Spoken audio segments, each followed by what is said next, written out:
ಪೊಲೀಸರಿಂದ ಮತ್ತೊಂದು ಎಡವಟ್ಟು. ವಪಿ ಠಾಣೆಯ ಮುಂದೆ ಮಹಿಳೆಯ ಆಕ್ರೋಶ. ಹುಬ್ಬಳ್ಳಿಯಲ್ಲಿ ಕಾನೂನು ಸುವ್ಯವಸ್ಥೆ ಹಾಳಾಗಿದೆ ಎಂದು ನೇಹಾ ಹಾಗೂ ಅಂಜಲಿ ಕೊಲೆಯಾದ ಬಳಿಕ ಎಲ್ಲೆಡೆ ಆರೋಪಗಳು ಕೇಳಿಬರುತ್ತಿವೆ. ಒಂದರ ಮೇಲೊಂದು ಪೊಲೀಸ್ ಇಲಾಖೆ ಎಡವಟ್ಟು ಮಾಡಿಕೊಳ್ಳುವ ಮೂಲಕ ಸದಾ ಸುದ್ದಿಯಲ್ಲಿದೆ.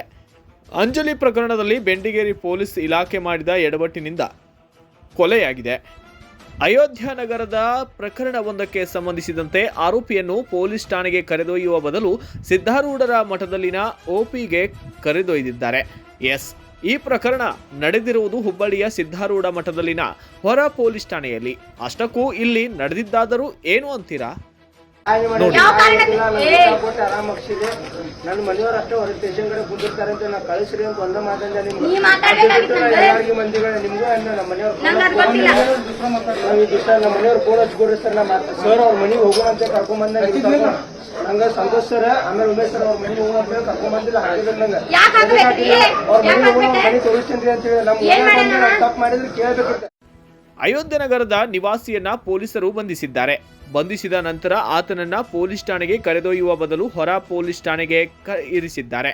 ಅಷ್ಟೇ ಅಲ್ಲದೆ ಆರೋಪಿಯನ್ನ ಒಪಿಯಲ್ಲಿ ಇಟ್ಟಿರುವ ಮಾಹಿತಿ ತಿಳಿಯುತ್ತಿದ್ದ ಹಾಗೆಯೇ ಆರೋಪಿಯ ಕುಟುಂಬದವರು ಚಿಕ್ಕ ಮಗುವಿನ ಜೊತೆ ಸಿದ್ಧಾರೂಢರ ಮಠದಲ್ಲಿನ ಒಪಿಗೆ ಮುಂದೆ ಬಂದು ಆತನನ್ನ ಹುಡುಕಿದಾಗ ಪೊಲೀಸರು ಆತನನ್ನ ಇಲ್ಲಿಗೆ ಕರೆತಂದಿಲ್ಲ ಎಂಬ ಮಾಹಿತಿಯನ್ನ ಅಲ್ಲಿನ ಪೊಲೀಸ್ ಸಿಬ್ಬಂದಿ ಹೇಳಿದ್ದಾರೆ. ಮಹಿಳೆ ಒಪಿ ಒಳಗೆ ಹೋಗಿ ವಿಡಿಯೋ ಮಾಡಲು ಶುರು ಮಾಡಿದಾಗ ಆರೋಪಿ ಹಾಗೂ ಆತನ ಕರೆತಂದ ಪೊಲೀಸ್ ಸಿಬ್ಬಂದಿ ಒಪಿಯಿಂದ ಹೊರಗಡೆ ಬಂದಿದ್ದಾರೆ. ಆಗ ಮಹಿಳೆ, ನೀವು ಯಾವ ಕಾರಣಕ್ಕಾಗಿ ಇವರನ್ನ ಠಾಣೆಗೆ ಕರೆದುಕೊಂಡು ಬಂದ್ರಿ? ಒಂದು ವೇಳೆ ಆತ ತಪ್ಪು ಮಾಡಿದ್ರೆ ಪೊಲೀಸ್ ಠಾಣೆಗೆ ಕರೆದುಕೊಂಡು ಹೋಗಬೇಕಿತ್ತಲ್ವಾ? ಯಾಕೆ ಇಲ್ಲಿಗೆ ಕರೆದುಕೊಂಡು ಬಂದ್ರಿ? ಒಬ್ಬ ಹೆಣ್ಣು ಮಗಳು ನಡುರಾತ್ರಿ ಒಪಿಯ ಮುಂದೆ ನಿಲ್ಲೋದು ಎಷ್ಟು ಸರಿ? ನಿಮ್ಮ ಮನೆಯಲ್ಲಿ ಅಕ್ಕ ತಂಗಿಯರು ಇಲ್ಲವೇ ಎಂಬ ಮಾತುಗಳನ್ನು ಪೊಲೀಸ್ ಸಿಬ್ಬಂದಿಗೆ ಕೇಳಿದ್ದಾಳೆ.